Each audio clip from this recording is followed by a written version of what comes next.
안녕하세요. 미국 지시로 온 대학이 미주은입니다. 미전 패밀 여러분들 즐거운 마음으로 주말 보내고 계시리라고 믿습니다. 오늘은 일요일이잖아요. 원래 일요일 날은 미주은 방송이 없는 날입니다. 그런데 오늘은요, 조금은 특별한 컨텐츠를 공유해 드릴 수 있을 것 같아서 일요일 아침에 이렇게 카메라 앞에 앉아 있게 됐습니다.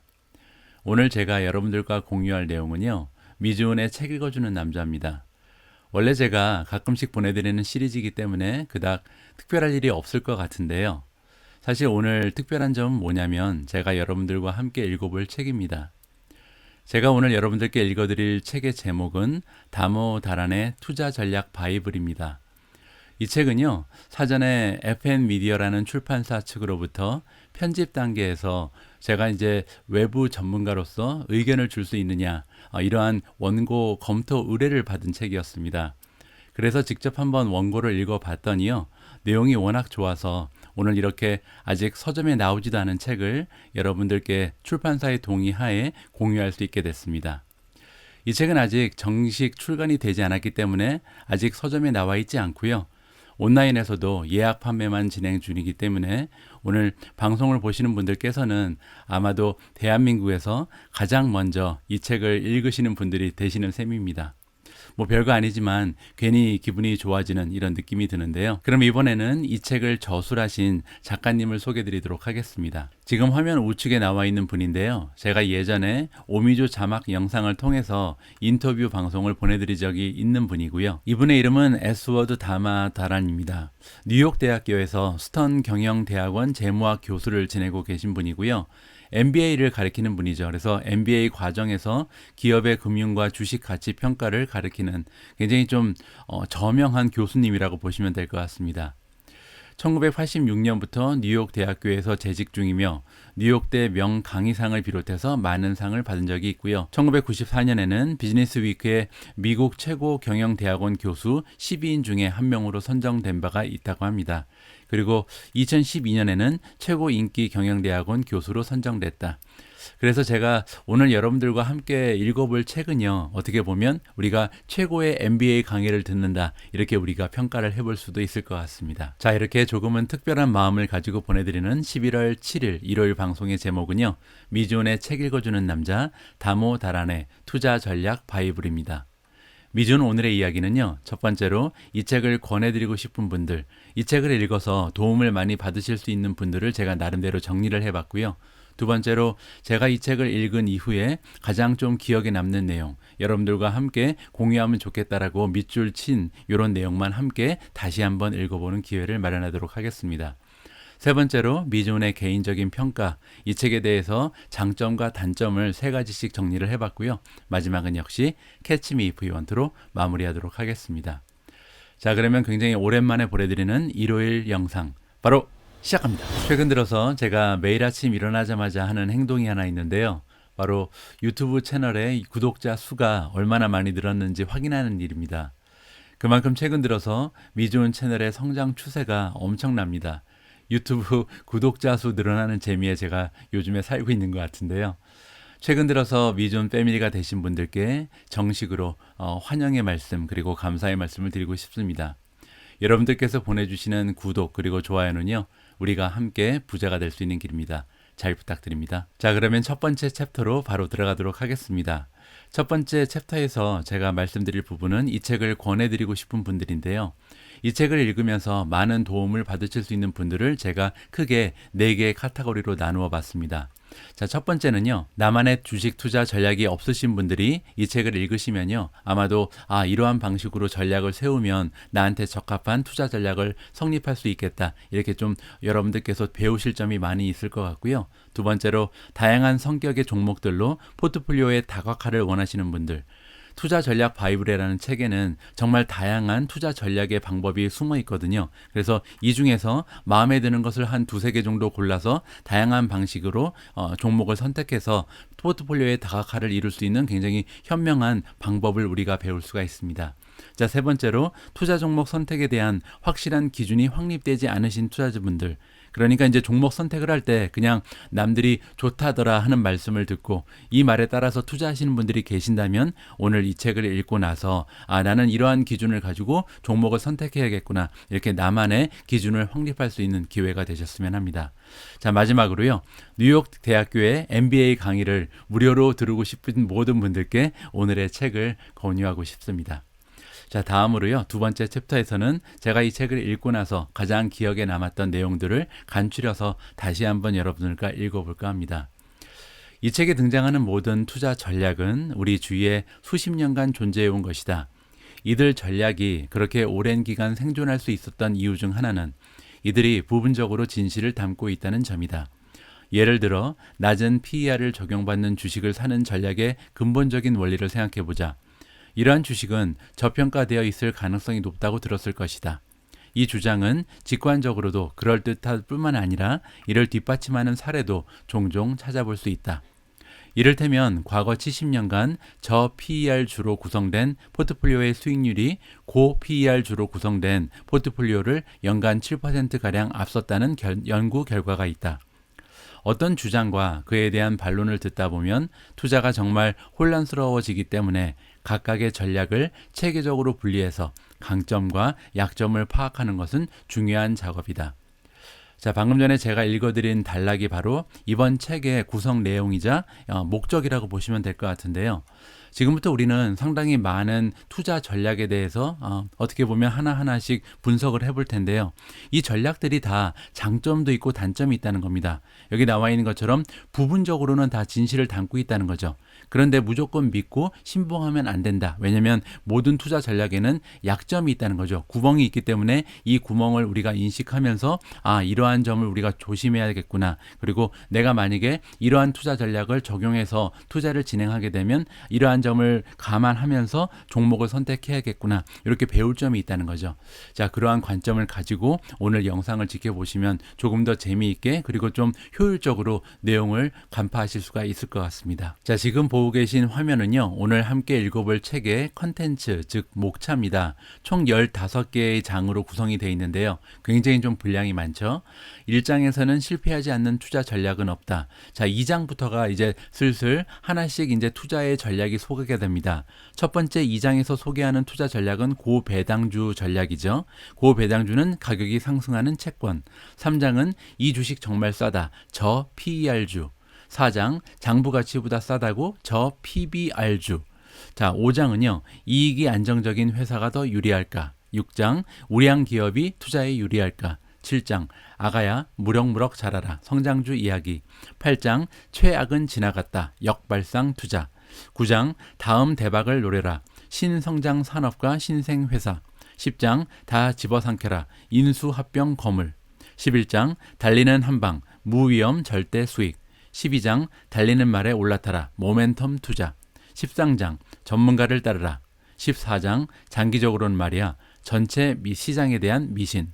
15장 10가지 교훈. 자, 이렇게 15개의 장으로 구성되어 있고요. 그 중에서 2장부터 지금 13장까지 보시면 총 11개의 투자 전략이 하나하나씩 설명이 되어 있고, 이러한 투자 전략 각 투자 전략에 대한 장점 그리고 단점을 분석해 놨습니다. 따라서 어떠한 투자 전략이 좋다는 것이 아니고요. 만약에 우리가 성장주를 주로 하는 포트폴리오를 구성한다면 성장주 투자의 장점 그리고 성장주 투자의 단점에 대해서 알아보고, 만약에 성장주 투자를 할 때 주식을 선택할 때 어떠한 점에 유의해야 되는지 여기에 대한 팁을 하나하나 던져주고 있습니다. 굉장히 좀 실제 투자에 도움이 될 만한 내용이 많다라고 우리가 기대를 해볼 수가 있겠죠. 자, 가장 첫 번째로 함께 읽어볼 투자의 전략은요. 고배당주 투자입니다. 배당 투자 좋아하시는 분들은 이 부분을 좀 신경 써서 보시면 좋을 것 같습니다. 고배당주는 지속적인 소득과 주가 상승 가능성이라는 탁월한 조합을 제공하는 것처럼 보인다.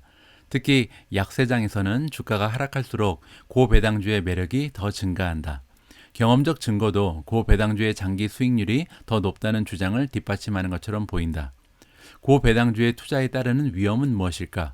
첫째, 배당은 채권 이자와 달라서 보장된 현금 흐름이 아니다. 둘째, 이익이나 현금 흐름보다 지나치게 높은 배당은 지속되기 어려우므로 조만간 삭감되거나 중단될 수밖에 없다. 셋째, 흔히 고배당주는 EPS 성장률 추정치가 낮다. 자, 그래서 지금 만약에 고배당주에 우리가 투자를 할 계획을 가지고 있다면 주의해야 될 점이 세 가지가 있는 거죠. 먼저 채권하고 달라서 보장된 현금 흐름이 아니다. 그 얘기는요, 배당은 언제든지 끊어질 수 있다는 겁니다. 못 받을 가능성이 있다는 거죠. 둘째로 이제 이익이나 현금 흐름보다 지나치게 그 배당이 높게 되면요, 지속되기가 어렵다는 거죠. 그래서 언제든지 삭감되거나 중단될 수 있다는 것을 우리가 기억을 해야 되고요. 자, 세 번째로요, 배당이 높은 주식들은요, 보통은 성장이 멈출 가능성이 높다. 따라서 EPS 성장률이 굉장히 중요하다라고 우리가 생각을 해야 된다는 거죠. 다음 페이지를 보시면 조금 더 자세한 내용이 나와 있습니다. 배당 수익률이 10%를 초과하는 주식이 많다. 높은 수익률을 찾는 투자자에게는 이들 주식이 매력적으로 보일 것이다. 그러나 배당은 최근 회계연구회에 지급된 금액이고 주가는 현재 주가라는 점에 유의해야 한다. 주가에는 회사에 관한 최신 정보가 반영되어 있다고 보아야 한다. 최근 회사에 관련된 악재가 나왔다면 주가가 하락해 배당 수익률이 높아졌을 것이다. 특히 배당 수익률이 20% 이상인 주식이 여기에 해당한다. 그러므로 이러한 주식에 투자하기 전에 최근 뉴스를 주의 깊게 살펴보아야 한다. 자, 여기서 배당 수익률을 우리가 계산을 할 때 주의할 점이 하나 발견이 되죠. 무슨 얘기냐면 배당을 그 주가로 나눈 게 배당 수익률이잖아요. 배당률이라고 부르는 거죠. 근데 이 배당 그 금액은 과거에 좋았던 그 배당금을 얘기하고요. 이 주가는 지금 현재의 주가이기 때문에 과거 나누기 현재를 한 거잖아요. 따라서 이 배당 수익률이 높다는 것은 어떻게 보면 과거의 모습보다 현재의 모습이 굉장히 안 좋은 기업이라는 반증이 될 수도 있다는 거죠. 그래서 무조건 배당 수익률이 높다고 안심해서는 안 된다. 매력적으로 생각해서는 안 된다라는 메시지를 전해주고 있습니다. 자, 계속 한번 읽어보시죠. 미국 주식 전체에서 다음 기준을 통과하는 주식을 선정하는 방법이 있다. 배당 수익률이 장기 국채 수익률을 초과한다. 왜냐하면 장기 국채 수익률은 무위험 투자 수익률에 해당하므로 비교에 유용한 척도가 된다. 두 번째, 배당 성향이 특정 기준 미만. 앞에서 고려한 임의적 기준은 67%에서 80%였다. 이 기준의 목적은 감당하지 못할 정도로 배당을 과도하게 지급하는 기업을 제외하는 것이다. 적정 EPS 성장률. 고배당에 더해서 주가 상승까지 바란다면 이익이 성장하는 기업에 투자해야 한다. 고배당주에 두 자릿수 성장률을 기대하는 것은 비현실적이지만 전반적인 경제 성장률 수준이라면 기대해도 좋다. 자, 그래서 여기서 굉장히 좀 친절하게 우리가 만약에 배당 주식에 투자를 한다면 이 세 가지에 해당하는 주식을 선택하는 것이 좋다. 구체적인 팁을 주고 있습니다. 가장 먼저 장기 국채 수익률보다는 배당 수익률이 높아야겠죠. 왜냐하면 장기 국채 수익률은 무위험 투자잖아요. 따라서 고위험 투자가 아니기 때문에 아무래도 배당 주식은 주식의 일종이기 때문에 투자의 그 리스크가 크죠. 리스크가 큰 것에 투자하면서 장기 투자보다 장기 국채 수익률보다 낮아서는 안 된다. 이게 첫 번째 기준이죠. 그리고 두 번째는요. 배당 성향이 특정 기준 미만이어야 한다. 배당 성향이 뭐냐면요. 기업이 만들어내고 있는 순이익에서 몇 퍼센트를 가지고 배당을 지급하는가. 이거를 우리가 전문 용어로 배당 성향이라고 합니다. 여기서 얘기하는 거는요. 아무리 높아도 80%를 넘어서면 안 된다는 거죠. 왜냐하면 순이익의 80% 이상을 배당에 사용하는 기업은요. 언제나 그 리스크를 안고 있는 거죠. 언제 그 배당이 끊어질지 모른다. 아니면 감소할지 모른다. 이러한 리스크가 굉장히 크다라고 생각을 해야 되는 거죠. 따라서 배당 성향이 낮으면 낮을수록 좋다라고 우리가 생각을 해볼 수가 있습니다. 자, 마지막으로 중요한 것은요. 아무리 배당이 좋아도 만약에 주가가 계속 떨어진다면 의미가 없는 거잖아요. 따라서 EPS가 성장하는 기업을 골라야 된다. 물론 이제 한 10% 정도로 계속 성장을 하면 좋겠지만 그렇지 못한다면 전반적인 경제 성장률 이상은 돼야 된다. 이렇게 세 가지 조건을 만족하는 배당 주식을 선택하는 것이 가장 현명한 배당 투자법이다. 이렇게 우리가 정리를 해볼 수가 있을 것 같습니다. 우리가 두 번째로 살펴볼 투자 전략은요. 저 PER주입니다. PE 레이쇼가 낮은 주식에 투자하는 전략이라고 보시면 될 것 같은데요. 한번 읽어보시죠. 저 PER주가 수익률이 높다고 하니 서둘러서 저 PER주를 매수해야 할까? 이렇게 구성하는 포트폴리오에는 저평가 주식이 포함되겠지만 바람직하지 않은 주식도 포함될 수 있다. 첫째, 이익의 질이 기업마다 똑같은 것은 아니다. 일부 기업은 교묘한 솜씨로 회계를 조작해서 일회성 이익으로 실적을 높이기도 한다. 저 PER주에는 이러한 기업도 포함된다. 둘째, 일부 기업은 이익의 변동성이 크며 이러한 위험이 반영되어 저 PER주가 되는 경우도 있다. 셋째, 성장 전망이 어두워서 저PER주가 되는 사례도 있다. 이러한 주식에 투자하면 좋은 실적을 기대하기 어렵다. 따라서 우리가 만약에 좀 저가로 형성되어 있는 PER이 낮은 이러한 주식에 투자를 하게 되면요, 세 가지 정도를 체크를 해봐야겠죠. 첫 번째로 과연 이렇게 수익이 좋게 나는 이유가 그 매출이 좋았기 때문인가, 너무나 형편없는 그 비용 관리를 해서가 아닌가. 형편없는 비용 관리라는 것은요, 비용을 짜내는 거죠. 완전히 돈을 아예 안 쓰는 겁니다. 이러한 주식은 좀 조심을 해야 되고요. 두 번째로 일부 기업은 변동성이 좀 크다 그러잖아요. 따라서 변동성이 크다는 것은 리스크가 크다. 따라서 이 PER이 계속해서 막 출렁거리는 그런 주식은 안 된다는 거죠. 자, 세 번째로 성장 전망이 너무 어두우면 안 된다. 따라서 아무리 그 저평가되어 있는 주식이라 하더라도 성장을 멈춘 이런 기업에 투자해서는 좋은 수익률을 얻을 수 없다. 요 세 가지를 우리가 기억하면서 저PER주 투자 전략을 구사해야 될 것 같습니다. 자, 다음은요. 저PER주가 하나 더 나오는데, 저PER주가 싸지 않을 수도 있고 투자에 불리할 수도 있다는 것이다. 게다가 저성장주와 고위험주 대부분이 저PER주라는 사실도 고려해야 한다. 그러므로 저PER주 포트폴리오를 구성하려고 한다면 동시에 이익의 질과 성장 잠재력이 높고 위험은 낮은 포트폴리오를 구성해야 한다. 그 열쇠는 다양한 필터를 이용해서 이러한 요소를 모두 갖춘 포트폴리오를 구성하는 것이다. 앞에서 제가 말씀드린 것을 깔끔하게 정리를 해주고 있죠. 자, 다음으로 살펴볼 투자 전략은 저PBR주 투자 전략입니다. PBR이라는 것은요, Price to Book Ratio거든요. 자, 어떤 얘기인지 한번 살펴보시죠. 주가가 장부 가치, 순자산 가치보다 낮으면 싸다고 생각하는 투자자가 많다. 여기서 얘기하는 순자산 가치는 뭐냐면요, 전체 기업의 자산에서 라이어빌리티라고 부르는 부채를 빼고 남아있는 걸 얘기합니다. 자기 자본과 같은 뜻이라고 보시면 될 것 같고요. 자, 이들은 장부 가치가 주가보다 더 신뢰도 높은 척도이며 청산 가치와 같다고 믿는다. 저 PBR주의 과거 수익률이 시장 수익률보다 훨씬 높았으므로 경험적 증거도 이를 뒷받침하는 듯하다. 그러나 이 전략은 위험하다.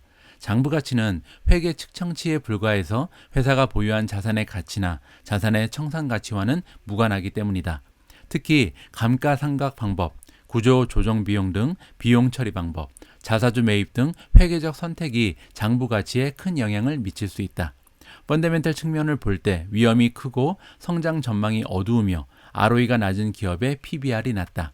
이러한 기업은 저평가된 것이 아니다.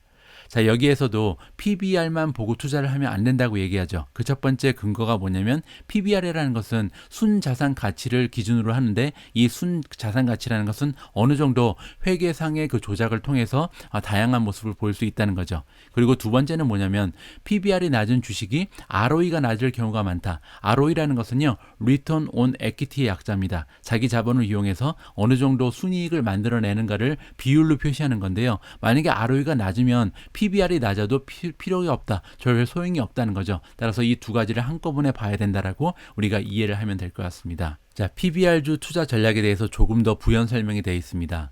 저 PBR주 투자 전략의 가장 중요한 한계는 저 PBR주의 현재 ROE는 물론이고 미래 예상 ROE가 낮아도 전혀 이상하지 않다는 것이다. PBR과 ROE 사이의 관계는 이미 앞에서 논의한 바가 있다. ROE가 낮은 주식은 PBR도 낮기 마련이다. 요컨대 저 PBR주에 투자하려면 ROE가 적당하면서 위험이 크지 않은 저 PBR주를 찾아내야 한다. 저 PBR주의 경우 위험이 평균을 초과하거나 ROE가 평균 미만이라면 더 통찰력을 발휘해 위험은 낮고 ROE는 높은 저 PBR주를 찾아내는 전략이 필요하다. 파산 위험 지표로 부채 비율을 사용하고 미래 ROE 지표로 전년도 ROE를 사용하면 위험성은 낮고 ROE는 높은 저평가 PBR주를 찾아낼 수 있을 것이다. 자, 여기서 좀 정리를 해보면요, 우리가 만약에 PBR이 낮은 주식을 좀 투자를 원한다면 두 가지 정도를 보라는 거죠. 먼저 살펴볼 것은 이 부채 비율이 어느 정도 되는가. 전체 자산에서 부채 비율이 막 70% 80%가 넘어가면 부채가 너무 많은 거잖아요. 이 부분 우리가 생각을 해봐야 되고, 두 번째로 중요한 부분은 뭐냐면 이 ROE가 작년의 ROE에 비해서 계속해서 좀 올라가고 있는가, 이러한 부분도 우리가 살펴봐야 된다. 두 가지의 팁을 우리가 살펴볼 수가 있었습니다. 자, 다음 투자의 기준은 이익이 안정적인 기업입니다. 자, 이 투자 전략은 어떠한 장단점이 있는지 한번 보시죠. 자, 이익이 안정적인 기업은 안전함으로 투자에 유리하다고 생각하는 사람이 있다. 그러나 이 주장은 이론적 근거는 물론이고 경험적 증거도 부족하다. 주주가 분산 투자를 통해서 효과적으로 회피할 수 있는 위험을 축소하려고 큰 비용을 치르는 기업은 주주에게 피해를 주는 셈이다. 이익이 안정적인 기업이 투자에게 유리하다고 기대해서는 안 된다. 이익이 안정적인 주식 포트폴리오를 구성할 때 다른 문제가 발생한다. 세 가지의 문제가 발생하는데요. 첫째, 이익이 안정되어도 주가는 안정적이지 않아서 위험할 수 있다. 둘째, 이익이 안정적인 기업 중 상당수는 성장성이 낮다. 셋째, 이익이 안정적이고 성장성도 낮지 않은 기업 중 다수는 PER이 높아서 싸다고 보기 어렵다. 자, 세 가지를 좀 다시 한번 부연 설명을 드리면 이익이 안정적이라는 것은 이제 순이익이 꾸준하게 나온다는 거잖아요. 그런데 이렇게 순이익이 꾸준해도 주가가 출렁거리면 안 된다는 거죠. 너무 변동성이 크면 안 되고요. 두 번째는 뭐냐면 이익이 안정적이더라도 성장성이 낮으면 안 된다. 따라서 이익이 안정적이라는 것은 무슨 말이냐면요. 비용을 줄여서라도 순이익을 일정 부분 만들어낸다는 겁니다. 그렇게 되면 미래를 위한 투자를 등한시하는 그런 기업일 가능성이 높죠. 그래서 성장성을 동시에 체크를 해봐야 되고요.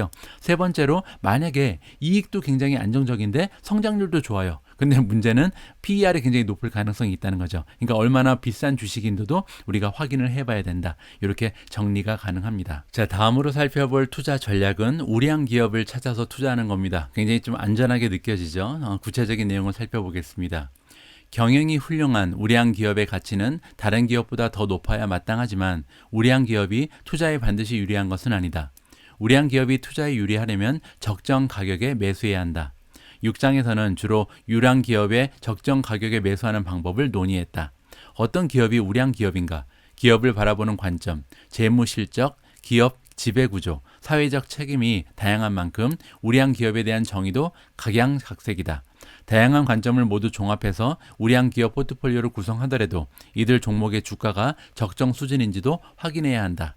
자, 그래서 여기에서 키는 뭐냐면요. 누구나 인정하는 우량 기업에 투자한다면 뭐 예를 들어서 뭐 미국에 있는 10대 기업이라든지 뭐 전 세계의 100대 기업에 이렇게 투자를 한다면 굉장히 좀 안전한 투자가 될 수도 있겠죠. 그래서 여기서 가장 중요한 부분은 뭐냐면 그 매수하는 시점의 주가라고 생각하시면 될 것 같습니다. 아무리 좋은 기업이라도 너무 높은 기업에 투자를 하게 되면 수익이 많이 낮지 않을 가능성이 높잖아요. 따라서 우량 기업에 투자하려면 주가가 가장 커다란 투자의 포인트다. 이렇게 정리하면 좋을 것 같습니다.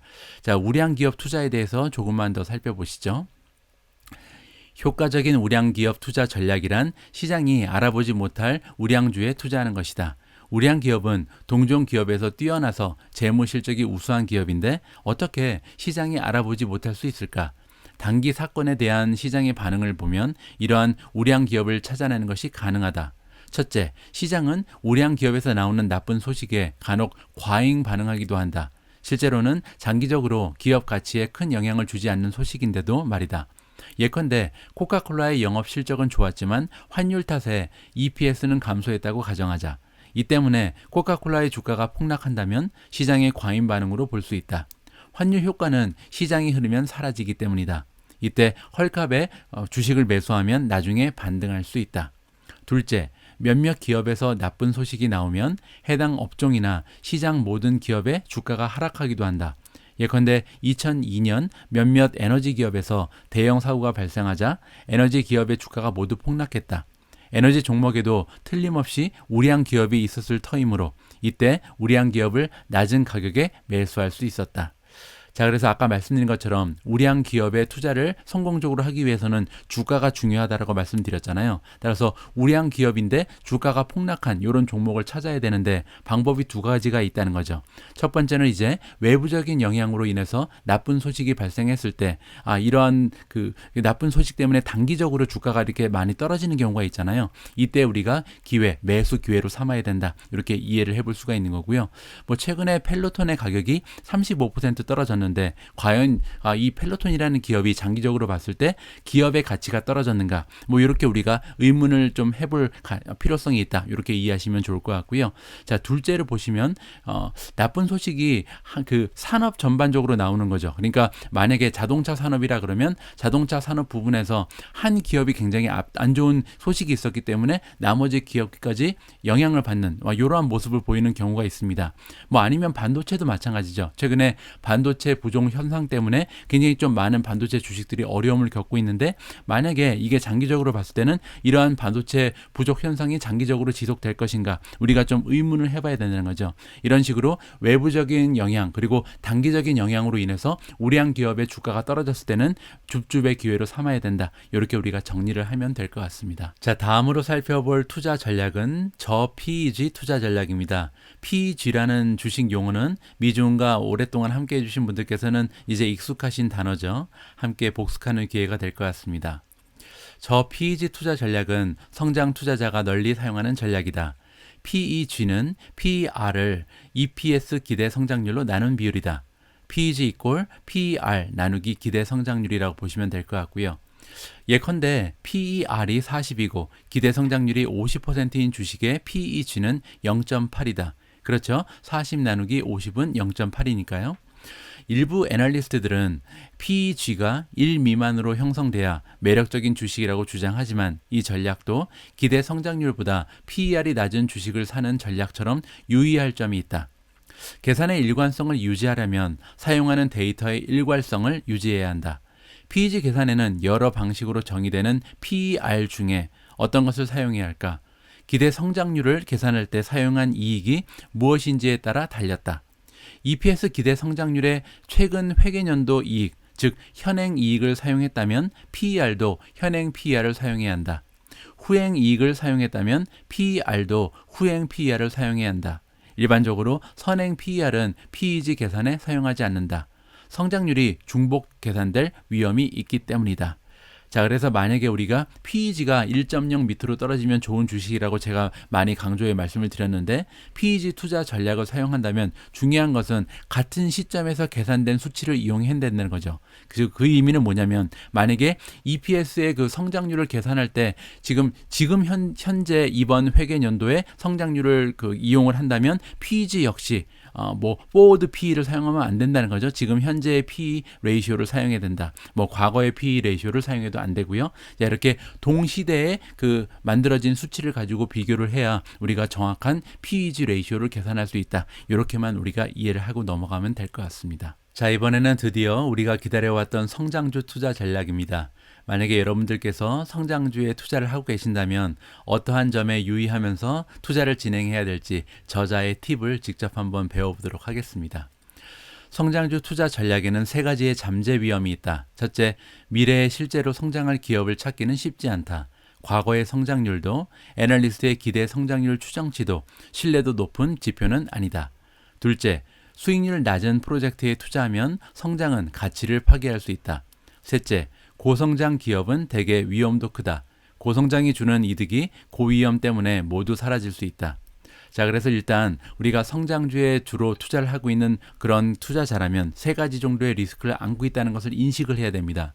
가장 첫 번째는요, 우리가 아무리 좋게 생각해서 고른 종목 역시 미래의 성장이 실제로 일어날지 확신을 할 수가 없다는 거죠. 따라서 이 부분을 우리가 생각을 해봐야 될 것 같고요. 두 번째는 뭐냐면 성장이 아무리 좋아도 수익률이 떨어진다면 필요가 없다는 겁니다. 그런데 여기서 문제는 뭐냐면 대부분의 성장주들은 아직까지 수익률이 적자인 경우가 굉장히 많잖아요. 그래서 이 부분을 해결하는 방법은 뭐냐면 아직까지 순이익이 적자더라도 만약에 그로스 프로핏 총 이익률이 굉장히 좋다면 나중에 가능성이 있다는 거죠. 왜냐하면 그로스 프로핏이라는 것은 전체 매출 중에서 코스트 오브 셀 직접 비용만 빼고 남아있는 거잖아요. 이렇게 그로스 프로핏의 마진이 높은 그런 기업들은요, 나중에 시간이 시간이 가서 성장을 이룰 만큼 이루고 나면 뭐 세일즈 앤 마케팅이라든지 아니면 투자의 그 미래를 위해서 사용하는 그런 연구 개발비 같은 것을 줄이면서 얼마든지 영업이익률 그리고 순이익률을 높일 가능성이 있다는 거죠. 따라서 우리가 만약에 성장주에 투자를 한다면 그로스 프로핏이 상대적으로 높은 이러한 주식들을 찾아서 투자를 해야 된다라고 개인적으로 생각을 하고 있습니다. 자, 세 번째로요. 고성장 기업은 위험도가 크다. 따라서 리스크가 높다는 것은 분산 투자를 해야 된다. 이렇게 우리가 이해를 하면 될 것 같습니다. 성장주 부분은요. 조금 더 자세히 살펴보는 기회를 마련해 보도록 하겠습니다. 모든 투자자는 신생 성장 기업에 투자해서 대박 잡는 꿈을 꾼다. 성장이 기업의 가치를 높여주기도 하지만 항상 높여주는 것은 아니다. 투하 자본 이익률이 자본 비용보다 높을 때만 성장이 기업의 가치를 높여준다. 성장이 가치를 창출해 기업의 가치를 높여주더라도 그 성장이 주가에 이미 과도하게 반영되어 있으면 오히려 투자에 불리해진다. 다시 말해 지나치게 높은 가격을 지불하면 최고의 성장주에 투자해도 좋은 실적을 기대하기 어렵다. 그러므로 이 포트폴리오에는 몇 가지 조건을 적용할 필요가 있다. 성장에 과도한 대가를 지불하는 것이 아닌지, 성장이 지속될 수 있는지, 위험이 과도하지 않은지, 성장의 질이 높은지 등을 확인하는 것이다. 자, 여기에 명확한 지표가 나와 있습니다. 따라서 우리가 만약에 성장주 위주의 포트폴리오를 구성한다면 첫 번째로 성장이 과도한 대가를 지불하지 않은지, 즉 주가가 너무 높아 있는 것은 아닌지, 두 번째로 성장이 지속될 수 있는지, 세 번째 위험이 너무 많은지 않은지, 그러니까 변동성이 너무 큰 것은 아닌지, 네 번째로 성장의 질이 높은지, 그러니까 실제로 성장을 하고 있는 건지 이것이 짜내고 있는 수치인지를 우리가 파악을 해봐야 된다는 거죠. 자, 이걸 어떻게 하면 이렇게 네 가지의 지표를 우리가 파악할 수 있을지 그 뒤에서 예를 들어서 설명을 해주고 있습니다. 자, 여기서 적용한 조건은 다음과 같다. 성장률 같은 경우는요, 5년 EPS 기대 성장률이 15%를 초과해야 된다라고 얘기하고 있습니다.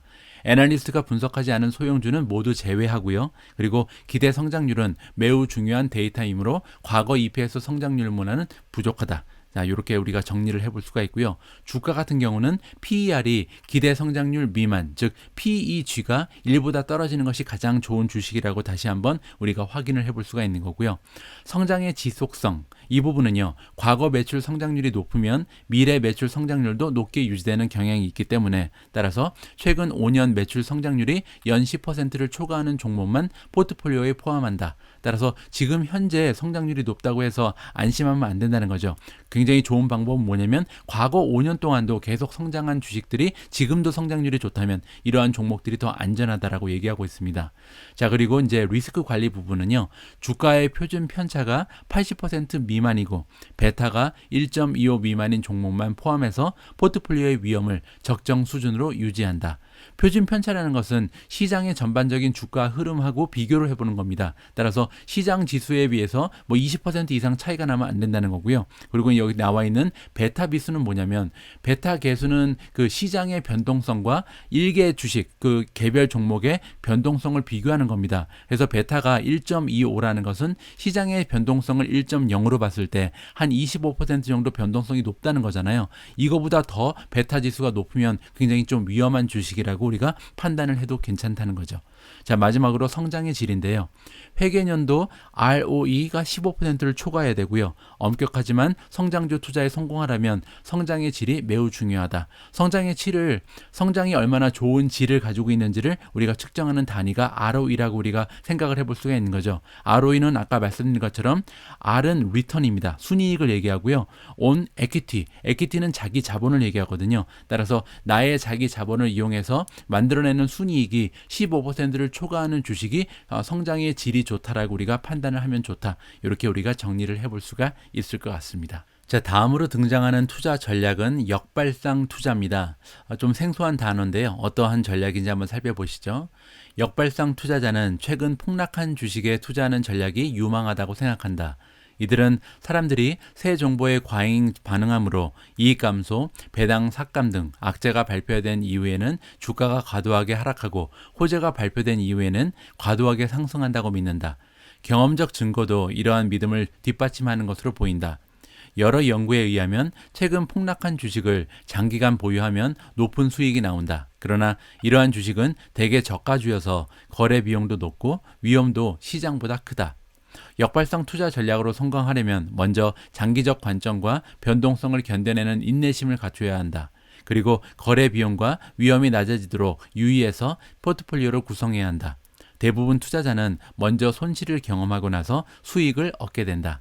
역발상 투자 전략은 안전하지 않다는 점에 유의해야 한다. 저는 개인적으로요, 역발상 투자는 조금 위험하지 않을까, 굉장히 좀 위험도가 가장 높은 투자 전략이라고 생각을 합니다. 많이 폭락한 것만 투자한다, 이렇게 보시면 되거든요. 따라서 최근에 가장 좋은 예는 펠로톤이죠. 근데 펠로톤 같은 경우는 약간 예외가 될 수가 있는데 성장주잖아요. 성장주가 이렇게 폭락한 경우에는 급격하게 다시 올라갈 가능성도 있지만, 만약에 가치주가 이렇게 폭락한 경우에는 다시 회복하지 못할 가능성도 있기 때문에 역발상 투자를 원하시는 분들은 조금 주의할 필요가 있다라고 개인적으로 판단을 하고 있습니다.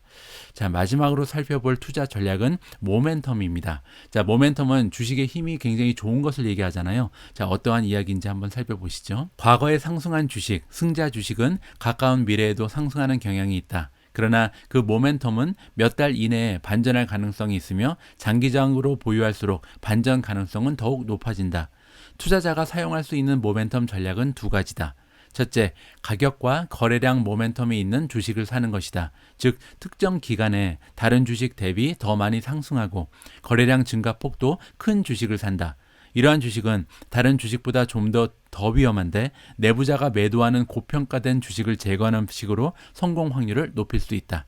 둘째, 긍정적인 어닝 서프라이즈를 발표한 주식을 사서 실적 발표 이후에도 주가가 오를 것으로 기대하는 것이다. 다시 말하지만 지속적으로 이익이 증가할 가능성이 높은 기업과 그렇지 않은 기업을 구별해야 성공 가능성을 높일 수 있다. 자, 여기에서는 모멘텀 투자 방식의 문제점이라기보다는 어떠한 식으로 진행을 해야 성공 가능성이 높은지 모멘텀 투자 전략의 두 가지 방식을 이야기를 해주고 있습니다. 첫 번째는요, 모멘텀이 좋다는 얘기는 가격만, 주가만 올라가는 것이 아니고 거래량 역시 같이 올라가야 된다. 이렇게 두 가지가 동시에 올라가는 것을 골라야 성공 확률이 높고요. 거기에 또 내부자가 매도하는 주식은 빼버려야 된다. 내부자가 매도한다는 것은 단기적인 주가 상승의 가능성이 높다는 거죠. 이 부분 우리가 생각해 봐야 되고요. 자, 두 번째 방식은 뭐냐면 어닝 서프라이즈를 발표하는 이런 주식에 투자를 한다는 거죠. 어닝 서프라이즈가 발표됐다는 것은 어느 정도 실적이 받침이 된 모멘텀이잖아요. 따라서 오랜 시간 동안 이러한 모멘텀이 이어질 가능성이 높다라고 우리가 기대를 해볼 수가 있는 거죠. 자, 그럼에도 불구하고 이러한 어닝 서프라이즈가 다음 분기에도 이어질 수 있을지, 따라서 이게 단기적인 반짝이 아닌지 요거를 우리가 생각하면서 모멘텀을 측정해야 한다. 이렇게 우리가 정리를 하면 될 것 같습니다. 지금까지 우리는 저자가 기술해 놓은 11가지의 투자 기법, 투자 전략에 대해서 그 장단점을 살펴보고요. 어떠한 점에 유의하면서 각 투자 전략을 진행해야 실패가 없을지 이 부분에 대해서 한번 살펴봤습니다. 자, 이번 슬라이드는 마지막 부분인데요. 여기 보시면 시장의 타이밍을 재고 싶어하는 투자자들이 있잖아요. 이러한 투자법에 대해서 저자의 의견을 한번 살펴보도록 하겠습니다. 시장의 타이밍을 잴 수 있다면 엄청난 부를 거머쥘 수 있을 것이다. 이 때문에 모든 투자자가 마켓 타이머가 되기를 원한다. 어떤 투자자는 기술적 지표와 펀더멘탈 지표를 사용해 명시적으로 시장의 타이밍을 재려고 하는 한편, 어떤 투자자는 자산 배분 의사 결정에 시장에 대한 의견을 반영해 강세장일 것 같을 때 주식 비율을 높인다. 그러나 증거를 살펴보면 지속 가능하면서 유의미한 수익을 거둘 수 있는 마켓 타이밍 지표는 존재하지 않는다.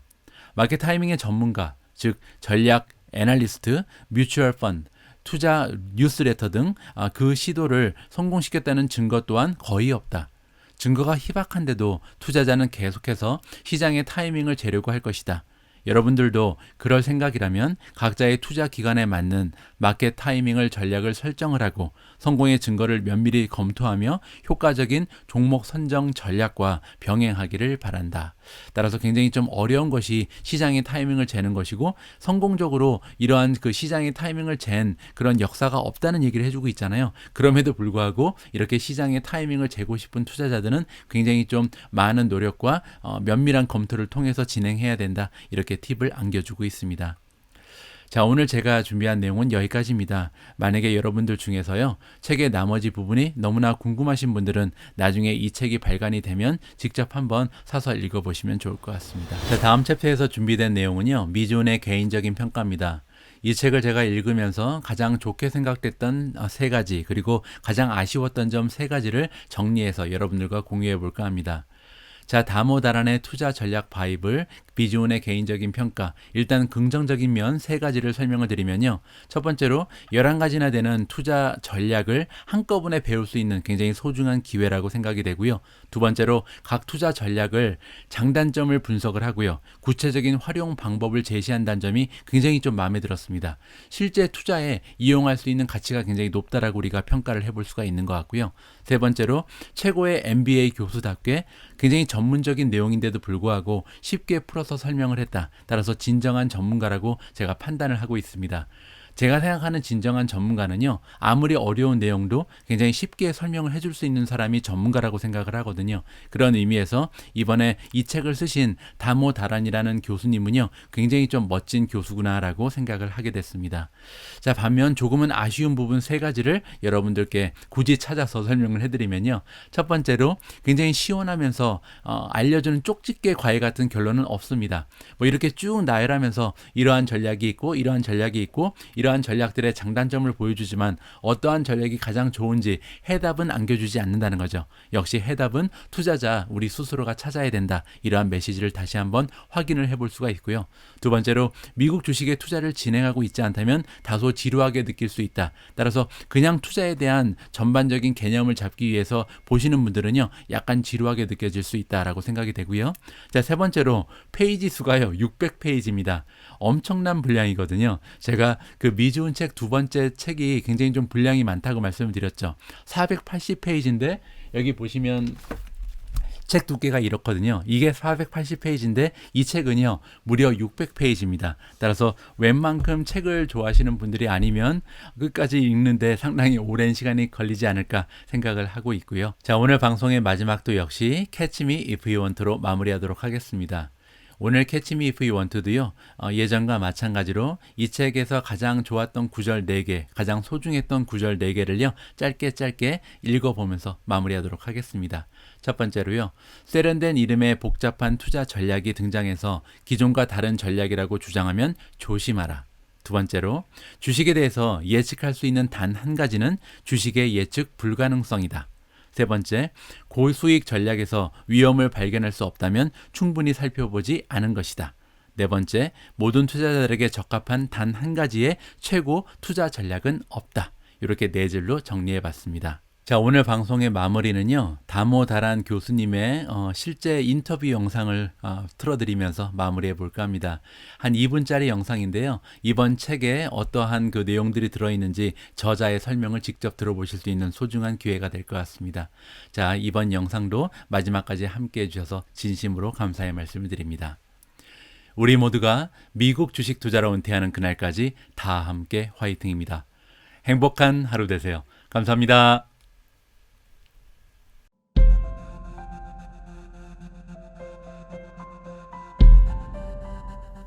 Hi, welcome.